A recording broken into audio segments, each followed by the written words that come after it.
Coming up on Cannabis Coast to Coast News with Elena Pinto this week, President Trump continues to shake up the world, and cannabis is no different, now calling for the death penalty for all drug dealers. And his cuts to federal government threaten over 500 existing research studies.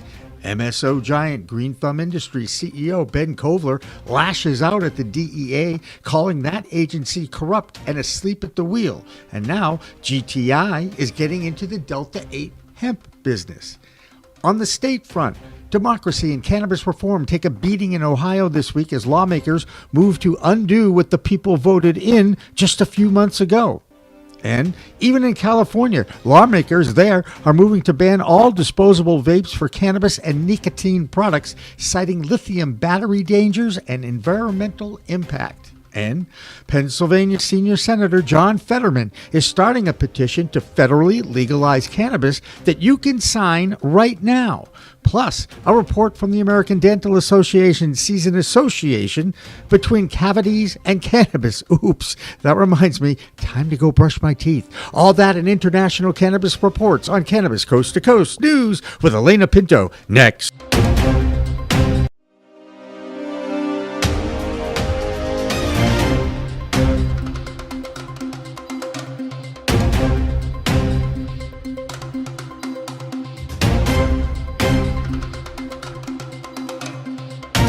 Hi, everyone. Welcome to this week's Cannabis Coast to Coast News, PCMTV's weekly production of cannabis news here in the United States, Europe, and Canada.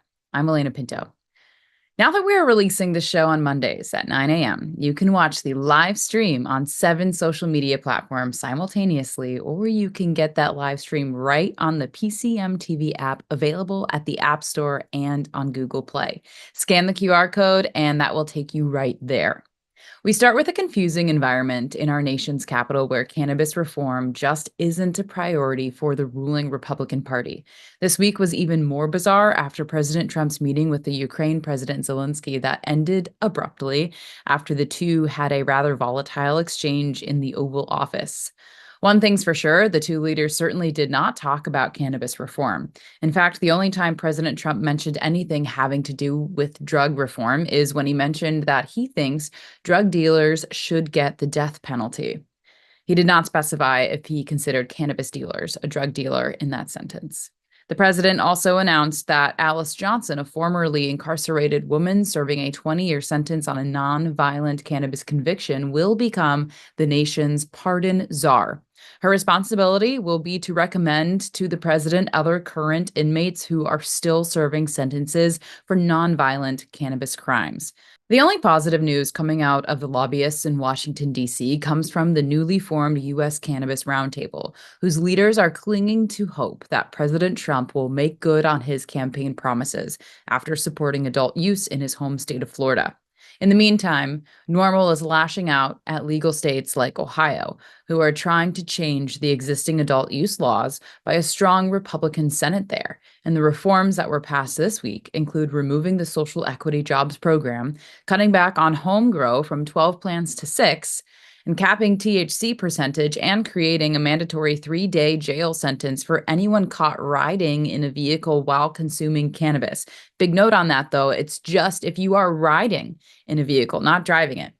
There are a few other items in this bill that now goes to the House of Representatives in Ohio. And you know, our Ohio correspondent, Christina Brisson, will have something to say about this in her weekly report, sponsored by Yellow Labs Tincture, now in 40 dispensaries in that state. Around Columbus, Sophia is a beacon of sensuality who embraces her sensuality and desires. Seeking to enhance intimacy, she tries Yellow Labs TDHC Libido Mist. The mist ignites passion, awakening desires, and fostering authentic connections. Empowered by its effects, she embarks on a journey of exploration and intimacy.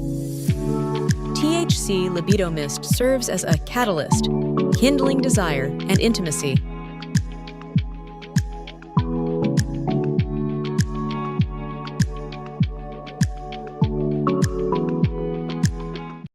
Hi, I'm Christina Brisson with Over the Top Renovations with your weekly Ohio Cannabis Report with Cannabis Coast to Coast News. I'm going to start off with a piece of positive news before I go on my next rant. They're opening a new dispensary in Niles, Ohio, which is going to be recreational as well as medical, so congratulations for that. But let's move on to the rest of the story that's taking over all the news in Ohio this week. And let's be honest, all of us voters are pretty pissed. SB 56 passed through the Senate, which changes everything about our laws with THC and cannabis and how it's going to be handled, the taxation, where the money goes, what the percentages are, what we're allowed to grow, and more. There's a lot of changes that no one wanted in this. And Ohio took the time to vote cannabis in when we were ready for the right measures.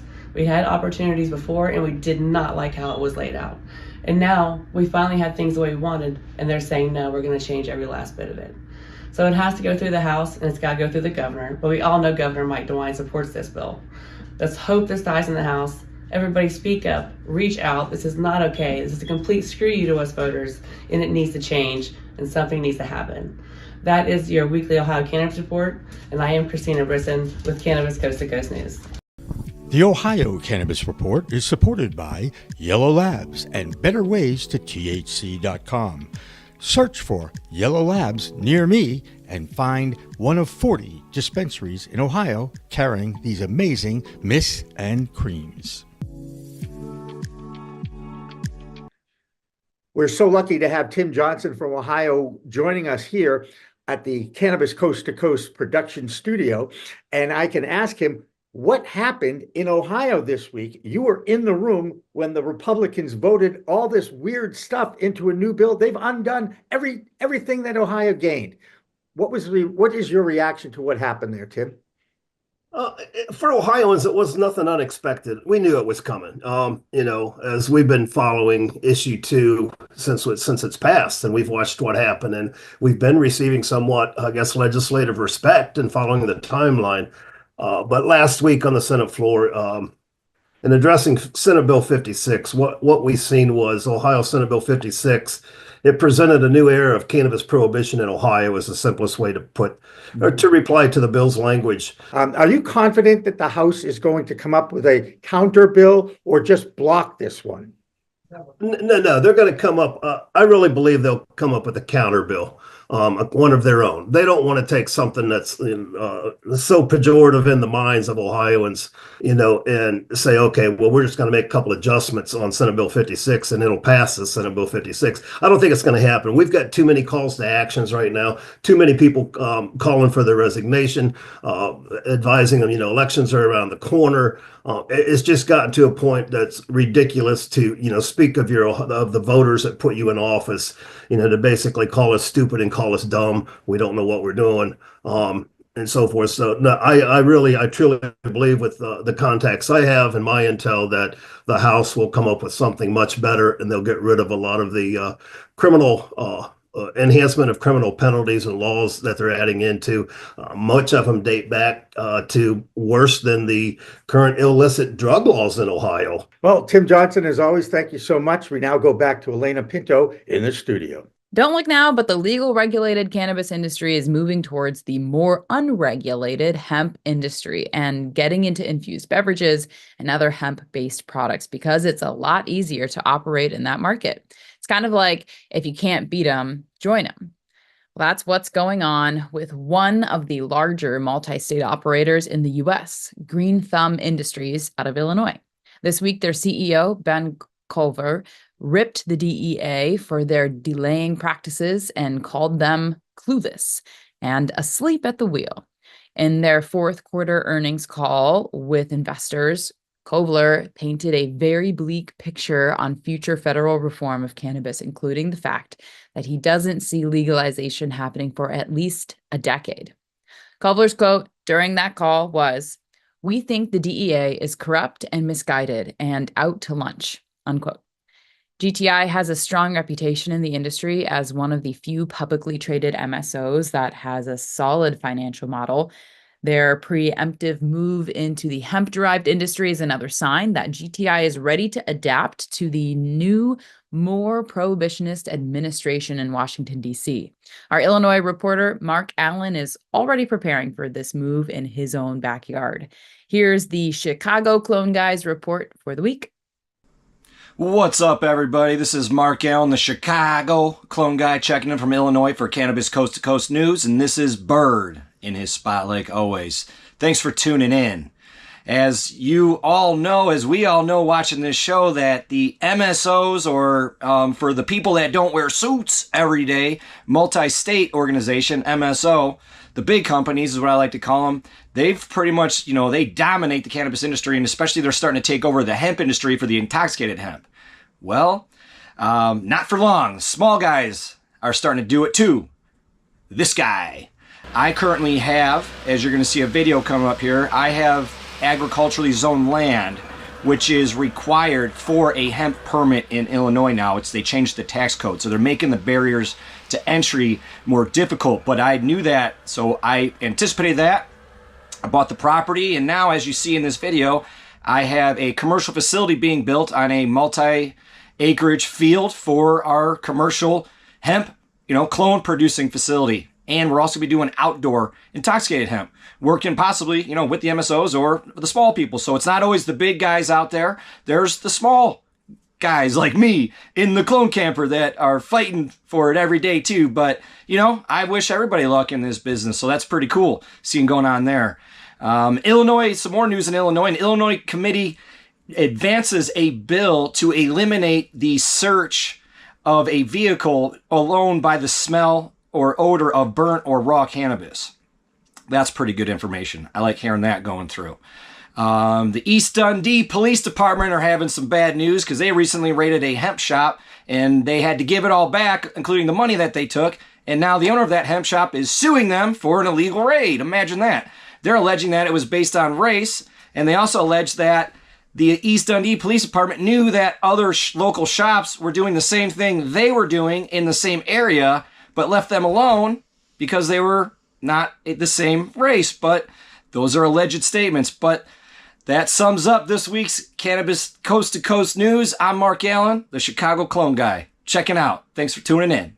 California continues to drive more revenue in cannabis sales than any other state, yet the industry is struggling because of overregulation and another elected body that continues to make it as difficult as possible to survive in the industry.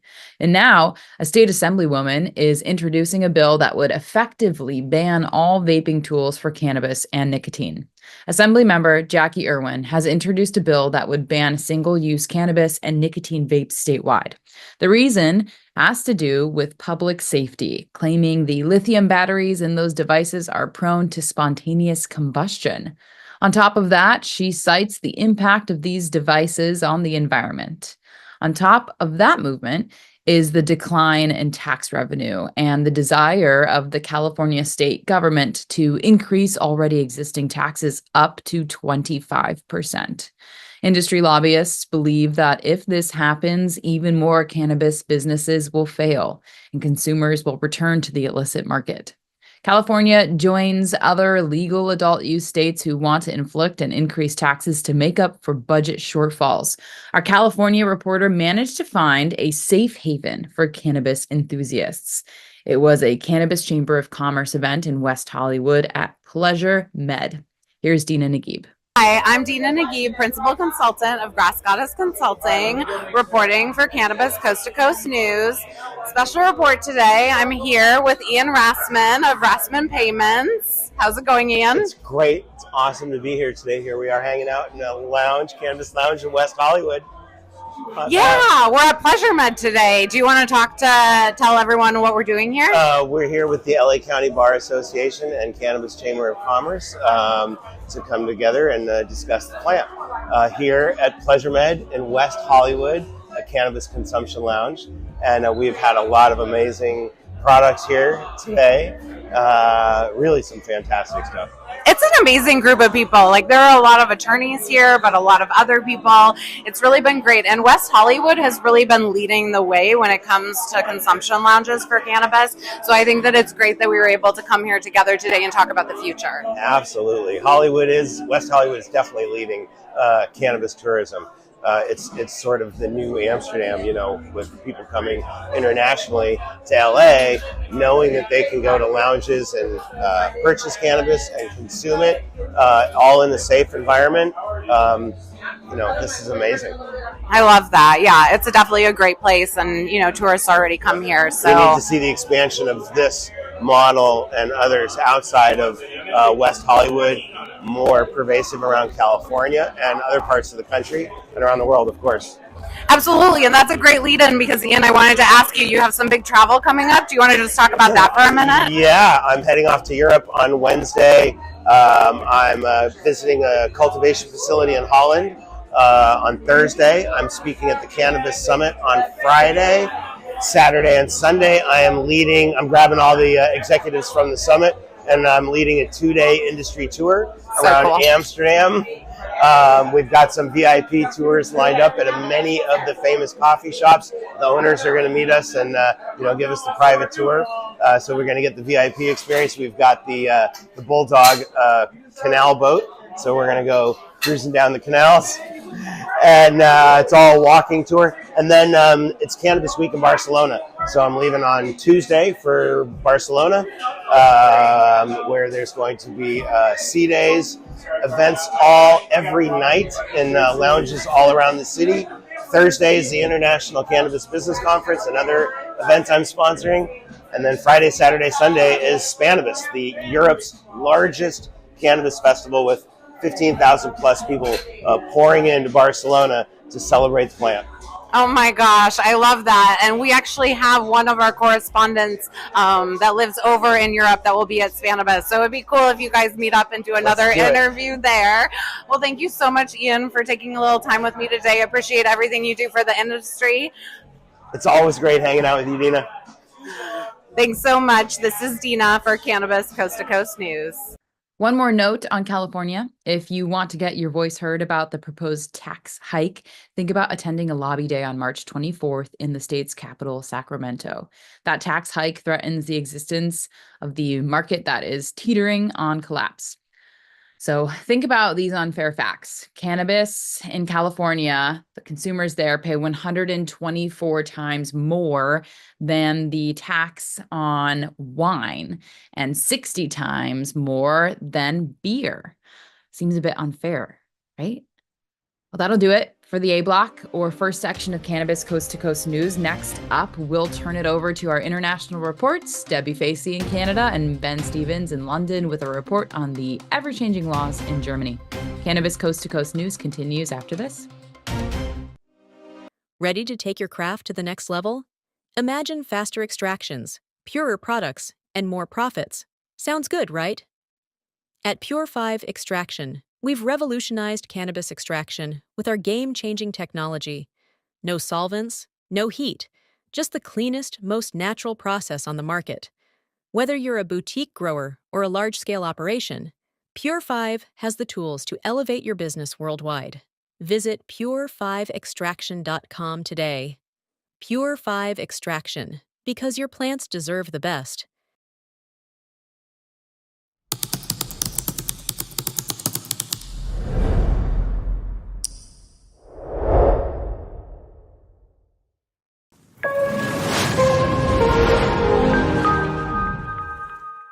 Welcome back to Cannabis Coast to Coast News. I'm Elena Pinto. While we pride ourselves on our coverage of the industry from the East Coast here in Massachusetts to the West Coast, we are thrilled to have regular reports from the emerging market in Europe. We start with the Business of Cannabis editor, Ben Stevens. I'm Ben Stevens with Business of Cannabis with this week's European Cannabis Report for Cannabis Coast to Coast News. Now, there's only one real story dominating the headlines this week, and that is the results of the German federal election. The CDU, as expected, won the most seats, and in their campaign they promised to repeal a lot of the cannabis reforms pushed through by the previous administration. While they won the most seats, they didn't have enough to form a government by themselves. This means that they will almost definitely have to form a coalition with one of the parties who created these reforms. The SPD is cited as the most likely contender to form a coalition, and in contrast they have promised not only to protect these reforms, but to push for further liberalisation. So it's pretty unclear whether the CDU will have enough political capital to push through any of these repeals, and we probably won't get a full picture of what the new government looks like until around Easter. Now, the CDU has previously voiced its support for Germany's medical cannabis industry. This means that many assume any repeals will be focused more on the restrictive but existing recreational market in Germany. This has already sent ripple effects through the industry, seeing 2 businesses pull out. One company, a German business focused on selling cultivation equipment to Germany's cannabis cultivation associations, went into liquidation this week, while another US company hoping to do the same announced that it was pulling out of the market and focusing its efforts elsewhere. This all comes as the latest figures on Germany's booming medical cannabis market were released, showing that medical cannabis imports doubled in 2024 and grew by 53% in Q4 compared to Q3. While the medical cannabis market is considered much more safe from these repeals, the rapid growth that we've seen has already driven a lot of pushback from both the medical community and politicians. This week, one of the largest telehealth clinics in Germany was taken to court over accusations of malpractice and a kind of wider sense that the medical cannabis market is indeed a pseudo-recreational market. Depending on the results of this court case, this could have major implications for the exponentially growing medical cannabis market. That's all for this week from Business of Cannabis and the European Cannabis Report.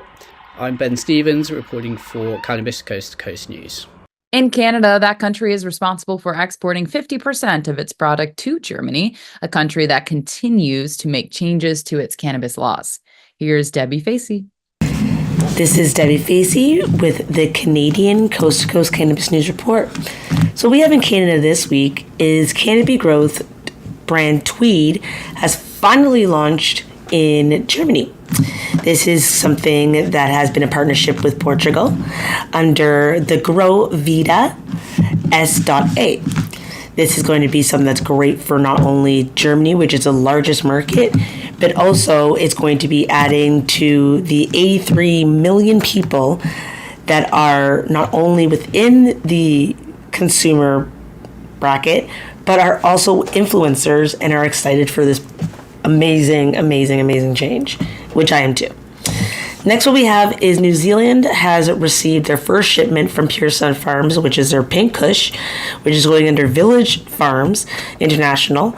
And that is going to be something that is also great for Canada because now we have enhanced and grown our partnership within Europe and has become more known, especially due to the fact that our strains are at least something that we could stand back by and these brands can be proud of.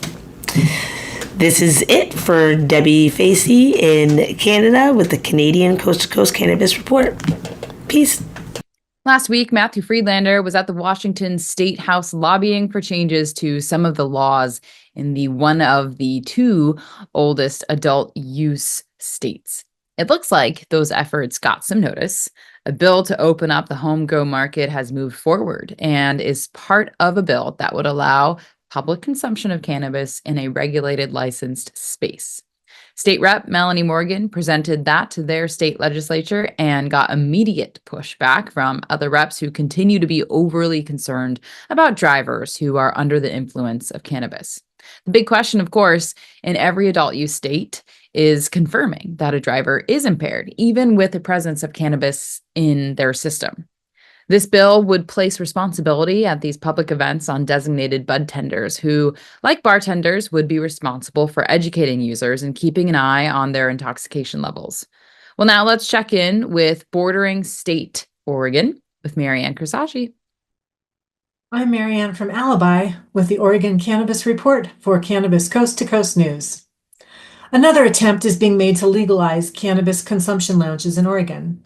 There have been multiple events in the past, and a consistent challenge is finding a way to make it work with Oregon's strong Indoor Clean Air Act. We're one of the few legacy states that does not have indoor consumption. And next, Portland is host to the world premiere of a comedy show entitled The History of Weed. This is an engaging mix of history and humor and tells the tale of the planet's most celebrated and demonized plant through the inspiring stories of the diverse people and cultures who have championed it in the face of a racist and oppressive authoritarian campaign of eradication. The History of Weed is created and performed by David Bienenstock. He is a former editor at High Times Magazine, creator of the Vice series Bong Appetit, author of the book How to Smoke Pot Properly, and host of the podcast Great Moments in Weed History. Looking forward to a fabulous show sponsored by Alibi and Happy Kitchen. That's the Oregon Cannabis Report. I'm Marianne with Alibi for Cannabis Coast to Coast News. I'm Jill Goldsberry with the New Jersey Cannabis Report for Coast to Coast Cannabis News. And here's what's happening in New Jersey. The New Jersey Spotlight Market is coming back to town on March 4th. You will be able to attend in Somerset, New Jersey. If you feel like making the trek down to the Delta Marriott hotels, that's where you will be able to network with industry leaders and investors. So if you have a product, you have a store, this is definitely the place to be if you're looking to upgrade your networking experience. And in other news in New Jersey, we reported on the Academy for Cannabis that was opening up last year. I'm sure I remember telling you all about it. Now, that academy that is less than a year old, sponsored by the New Jersey Business Academy, it's a cannabis university of sorts, and there are over 1,000 students that have enrolled to be a part of this program. So if you are looking to become a cannabis business owner or learn about cultivation or anything you want to know about the industry, this is the place to learn all about it. And there are also incentives for certifications in these courses. So that's what's going on in New Jersey. I'm Jill Goldsberry with the New Jersey Report for Cannabis Coast to Coast News. Thanks for watching, and I'll see you on the next report. The race to become the 25th legal adult use state in the United States continues, but you can take the state of Indiana out of the running. This week, the adult use bill that was introduced a few weeks ago has been blocked by the Republican majority in that state house. In Pennsylvania, John Fetterman is the senior senator in Washington, D.C., who has always been a supporter of federal legalization. This week, the senator started a petition to support federal reform with a petition that you can sign right now if you go to the website on the screen. Okay, got it?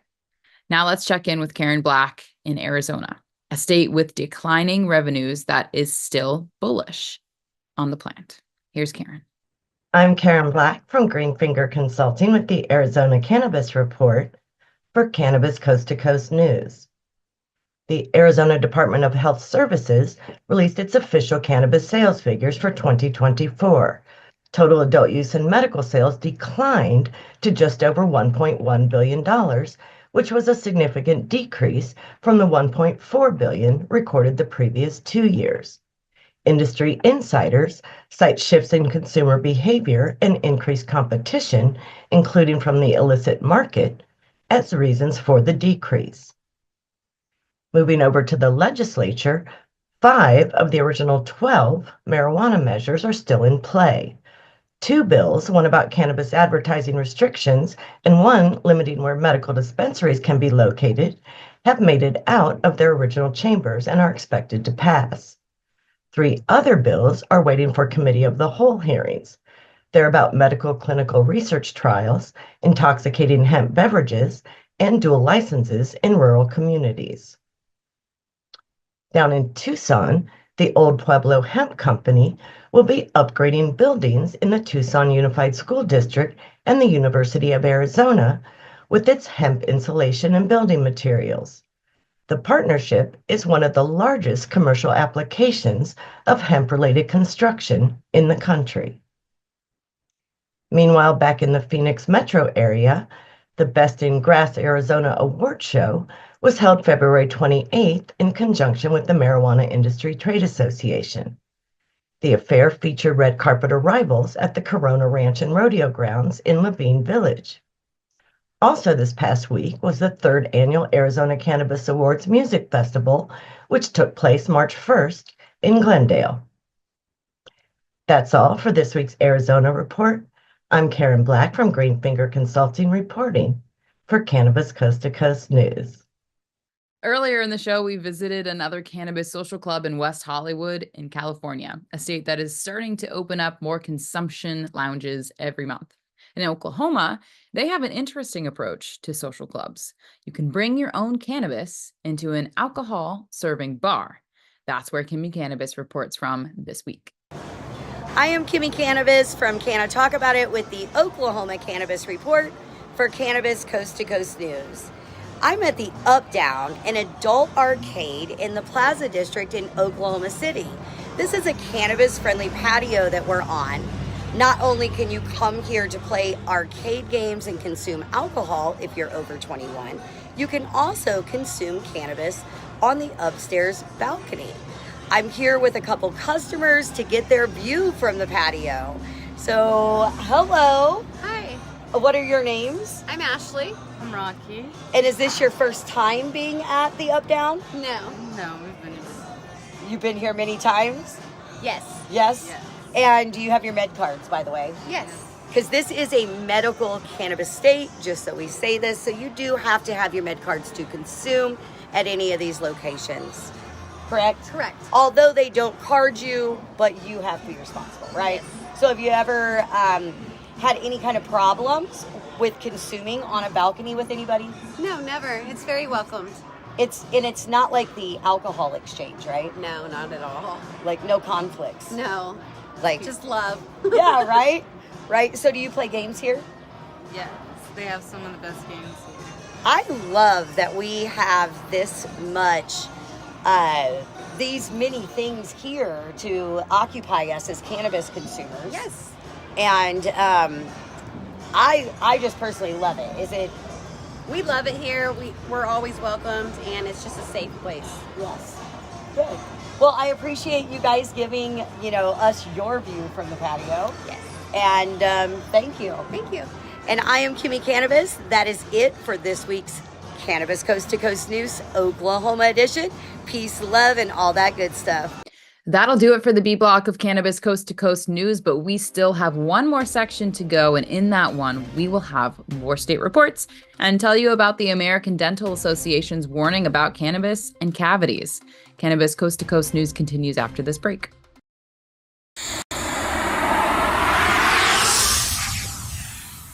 It's a whole new world of weed out there, isn't it? Everyone is learning new ways to titrate, ingest, consume, imbibe, and engage with this plant medicine we call cannabis.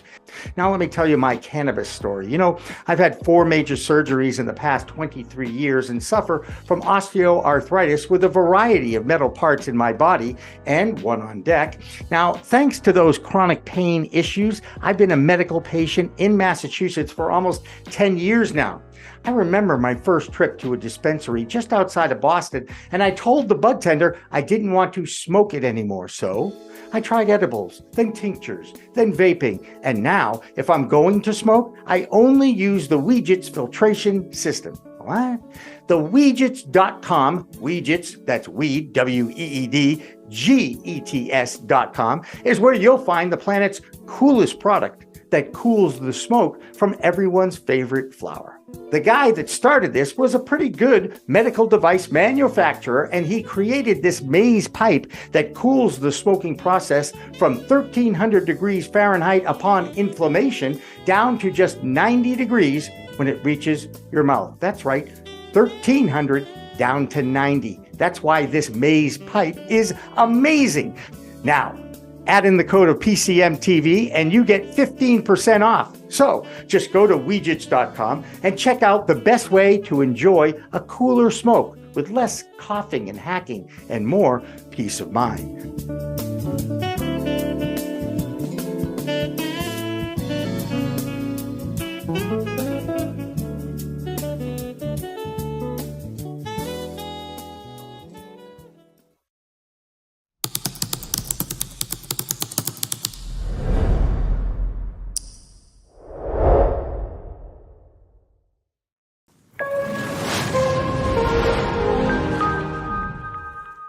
Welcome back to Cannabis Coast to Coast News. This is the final section, or the C block, of our weekly news show. I'm Elena Pinto. One more reminder to download the PCMTV app, available on Google Play and the App Store. Not only can you get access to our documentation of the fight to end cannabis prohibition, but you can also get the live stream every Monday morning at 9 a.m. Eastern Time. First up in this final section is the Virginia Report with Joe Parsons. I'm Joe Parsons with the Virginia Cannabis Connection and Higher Education's Coffee Talk, sponsored by 97.5 3WV, reporting for Cannabis Coast to Coast News. In a repeat of last year, another one of Virginia's cannabis bills has made it through the House and will be sent to the governor's desk. And hopefully this time it won't be another missed opportunity for justice. House Bill 2555 would create a process for sentence modifications and would allow incarcerated individuals and those under state supervision that are eligible for cannabis-related offenses to petition for relief. Of course, these offenses cannot involve firearms and must be nonviolent to qualify. Last year, the governor vetoed a similar bill that denied relief to over 1,800 men and women that are unfortunately still paying a price for laws that have since changed.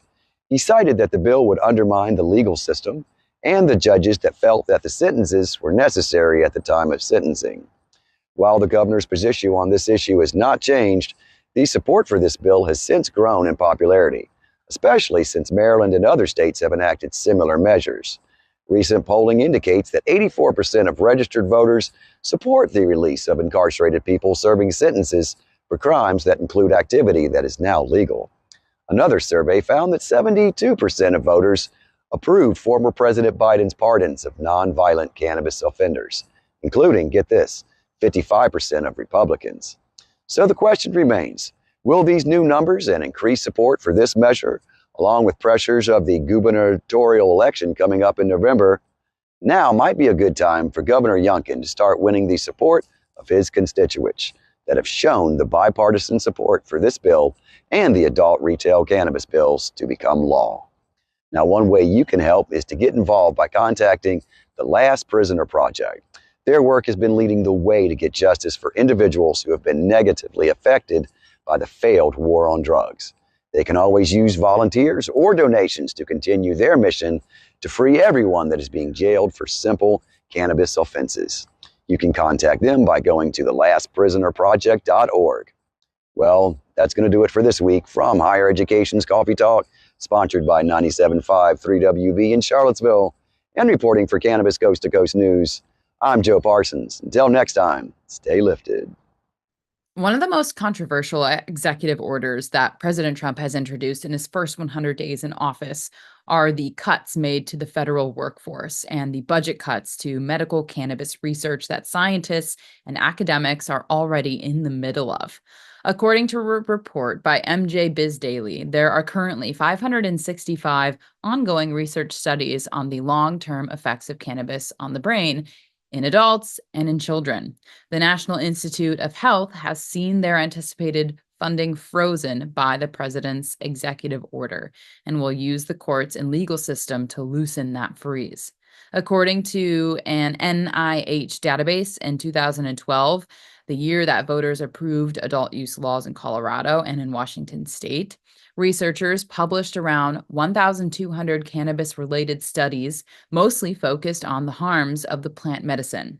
By 2021, the NIH published more than 4,200 cannabis-related research projects to not only look into the harms of cannabis, but also research the overwhelming anecdotal evidence of the potential benefits of the medicine. Many of the academics who are in danger of losing their staffs and their funds did file a lawsuit to stop the freeze. After reviewing the complaint, federal judge Adam Abelson cited some freedom of speech issues in the executive orders that these cuts are, quote, arbitrary and discriminatory enforcement over billions of dollars in government spending could result in irreparable harm. He also added, quote, that is textbook viewpoint-based discrimination, unquote. This is the new reality that is facing the industry that is already a house of straws that could collapse at any moment.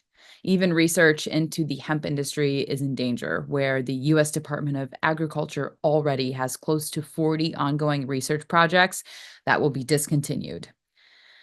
Is there anything happening in any state that's positive? Tell us, send us a message. We want to know. There is a glimmer of hope in the report that total sales revenue in the sale of cannabis continues to grow. And now analysts are forecasting sales revenue reaching $45.35 billion this year alone. Our Maryland correspondent, Christopher Bright, sees a glimmer of hope in his state that might actually give a tax break to some operators. Welcome to Cannabis Coast to Coast News. I'm Christopher Bright from the Enlightened Voice, bringing you this week's top cannabis headlines from Maryland. The Maryland House Ways and Means Committee has just given the green light to House Bill 619, a measure that could lighten the tax load for cannabis businesses.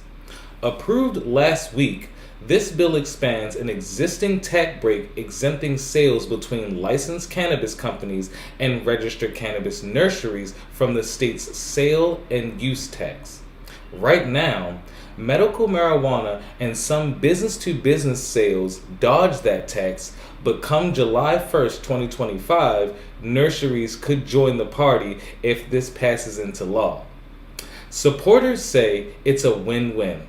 Lower costs for growers and retailers mean a stronger, more sustainable cannabis market, plus it might encourage more nurseries to register, boosting the supply of top-notch strains and spicing up competition. In Maryland's cannabis scene, it's already booming. Since recreational cannabis launched in July 2023, thanks to voters saying yes back in 2024, the state's raked in $94 million in sales just this January, pushing the all-time total to nearly $1.8 billion. This bill's now headed for the full House for a vote, and folks in the industry are watching closely. And now we introduce our content creators of the week. I would like to shine a light on the incredible team at Get to the Joint. Their podcast offers a vibrant perspective on the latest cannabis trends, innovative products, and the camaraderie of friends discussing the Maryland cannabis scene. Everyone should take a moment and get to the joint. Be sure to subscribe and let them know that the Enlightened Voice sent you. And this has been this week's Maryland Cannabis Report. I'm Christopher Bright from the Enlightened Voice, reporting for Cannabis Coast to Coast News. There is one multi-state operator that continues to grow profits as well as the cannabis sativa plant. It's Florida-based Trulieve, with over 200 dispensaries nationwide. A fourth quarter report was positive, which is still rare in the biggest companies in the industry. As you might expect, their stock rose too. And when it comes to the stock market, our Doug Miller continues to be high on Wall Street, and in this case, Trulieve. Here's Doug. I'm Doug Miller from High on Wall Street with this week's Cannabis Stock Report for Cannabis Coast to Coast News. Trulieve Cannabis Corp. Co-founder James Purnell has been appointed president of the Florida-based marijuana MSO. Purnell, who co-founded Trulieve with CEO Kim Rivers in 2015, has more than 20 years of experience as an entrepreneur and cannabis operator. Trulieve reported fourth quarter revenue of $301 million, a year-over-year increase of 5%, according to the company's February 27th quarterly report. Their annual revenue was up 5% to $1.2 billion. And among other developments noted in Trulieve's quarter report, the company launched Onward, a non-alcoholic THC-infused beverage, opened 33 stores in 2024, increasing its retail footprint to 225 locations nationwide, and it began adult use sales at 3 Ohio locations. So let's see how the stock chart looks. It's trading around $4.25, and it's been down with the rest of the market. So I would expect it to set back up. So be sure to trade smart and lock in those profits. And that's this week's Cannabis Stock Report, reporting for Cannabis Coast to Coast News. I'm Doug Miller. If you think your state is dragging its feet to launch a medical program or an adult use market, think about the state of Alabama. In 2021, that state decriminalized the plant medicine, and 4 years later, still has not opened up one dispensary. There have been lawsuits, changes in the regulations, and over $8 million has been spent during these delays. Another example of state governments having no clue on how to launch a medical marijuana program, let alone adult use. One area of the United States that continues to embrace the revenue generated from their state's market is Nevada. This week, Tina Tasaka reports from the Arizona Cannabis Music Awards and has an update on the tribal nation's effort to operate a successful adult use business there. Here's Tina. Good evening. I'm Tina Tasaka with 420 Technologies, and I'm doing a little road show. I'm covering the Arizona Cannabis Music Awards Festival. This is the Nevada and Tribal Nations Report for Cannabis Coast to Coast News. Nevada's illicit cannabis market, which I reported on last week, has grown to a $242 million industry, reducing the state's tax revenue from legal sales. The Cannabis Compliance Board, CCB, reported a decline in taxable cannabis sales from $965 million in 2022 to $829 million in 2024, with tax revenue for schools dropping by $32 million. Lawmakers voiced concerns about illegal sales, with Senator John Steinbeck calling it out of control. CCB officials noted illegal deliveries, high-potency hemp products, and unregulated sales in smoke shops and gas stations. While some lawmakers, like Senator Fabian Denote, proposed expanding legal sales through restaurants, spas, and events, current laws limit cannabis sales to licensed dispensaries and lounges. Some areas that can enhance efforts, events. Some lawmakers see potentials in legalizing cannabis sales at large events like the Electric Daisy Carnival, but this would require new legislation and licensing changes. This past Thursday, February 27th, the Indigenous Cannabis Industry Association and the Socalgon Mole Lake Tribe hosted the Wisconsin Cannabis and Hemp Industry and Policy Summit. Exciting developments unfolded at the summit, where cannabis leaders, experts, and advocates are shaping the future of the industry. Key topics included Wisconsin's proposed medicinal cannabis bill, federal legislation, and the economic and health benefits of legalization. Tribal leaders discussed sovereignty as a tool for growth, and top-notch panel discussions were filled with industry subject matter experts to discuss cannabis and hemp innovations. With policymakers, farmers, and industry forward thinkers in one space, the summit is a movement toward a sustainable and inclusive future for Wisconsin and surrounding states. That's it for the Nevada highlights and tribal nations. I'm Tina Tasaka with 420 Technologies and Cannabis Coast to Coast News. And we are still here at the Arizona Cannabis Music Festival Awards. The state of Missouri's cannabis market continues to operate in the black, and one of the reasons for that is a much more lenient set of regulations on cannabis social clubs that are open now without any controversy or public safety issues. They also have a vibrant event calendar of one-day cannabis-friendly events. And this week, our man in Missouri, Brandon Jones, tracked down a state lobbyist. Here's his report.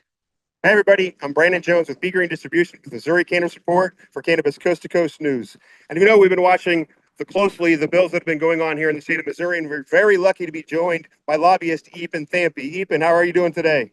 Pretty good, man. I'm actually on the Kansas side of the border this afternoon, is helping the good folks in Kansas out on their cannabis and hemp legislation. So, well, I first of all want to say thank you very much for being there in the actual courtrooms, doing the groundwork, and being an advocate for us that are trying to get cannabis here for all the medical patients.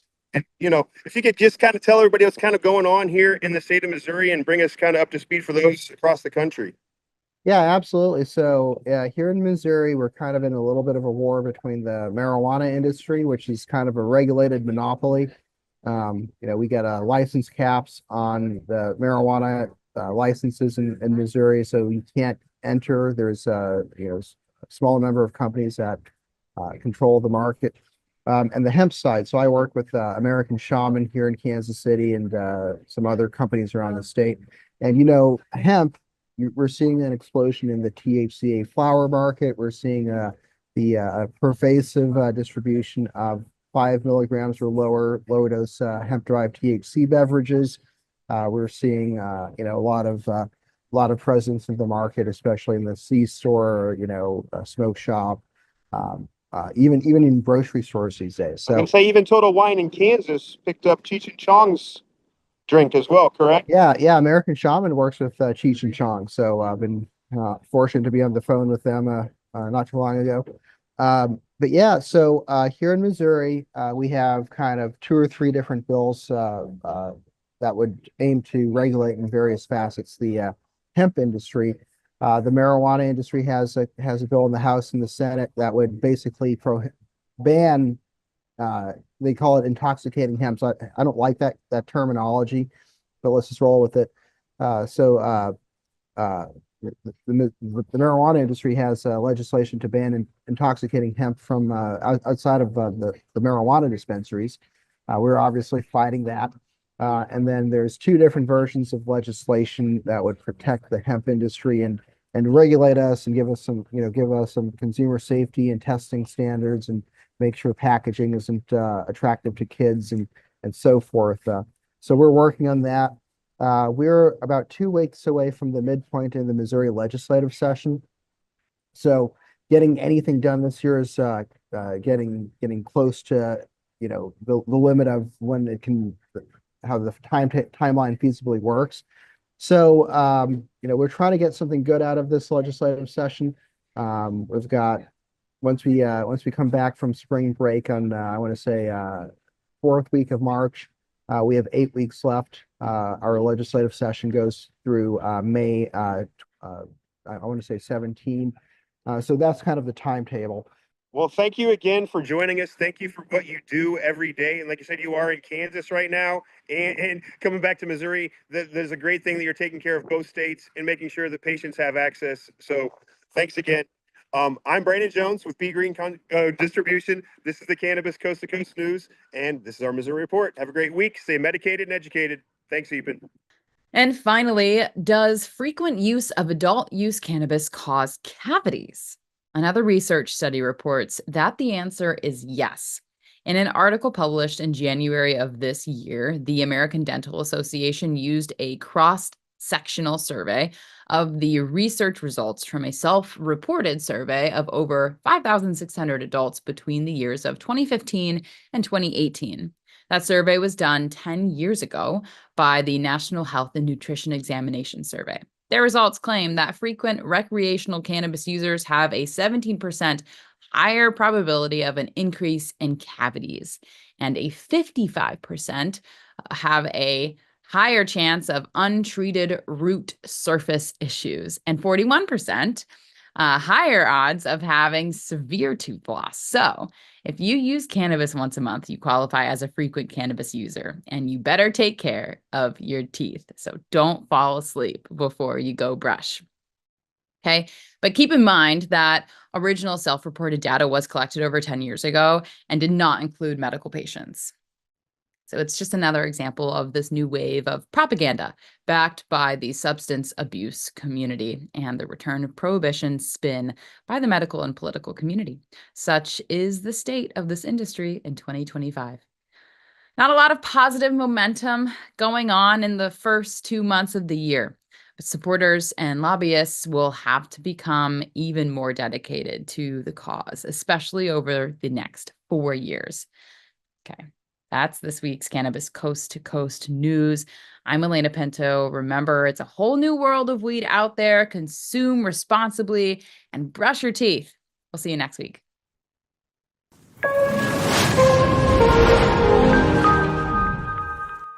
I think I messed up. Did you know there's a place that covers all the cannabis news you need? Welcome to Pro Cannabis Media, your go-to for all things cannabis. PCM is the CNBC of weed, bringing you the latest news and talk shows with a twist. We've got 16 state correspondents and multimedia journalists from around the US and Canada. Hey everybody, it's Brandon Jones with Big Green Distribution with the Missouri Cannabis Report. I'm Karen Black from Green Finger Consulting with the Arizona Cannabis Report. I'm Amy Carter from Michigan Weedsters. Andrew Behringer here reporting from Washington, D.C. Debbie Facey with the Canadian Toke of the Week. It all started back in 2018 when founder Jimmy Young kicked off the In the Weeds podcast. His mission?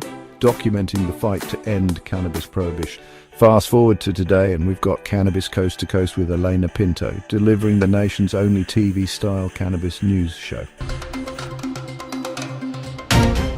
Hi, everyone. Welcome to another edition of Cannabis Coast to Coast, PCM TV's weekly roundup of industry news from California to New York. I'm Elena Pinto. As of August 2024, PCM has racked up over 1.2 million views and 14.5 million impressions on our YouTube channel. With 15,000 subscribers and growing, our reach is spreading like wildfire.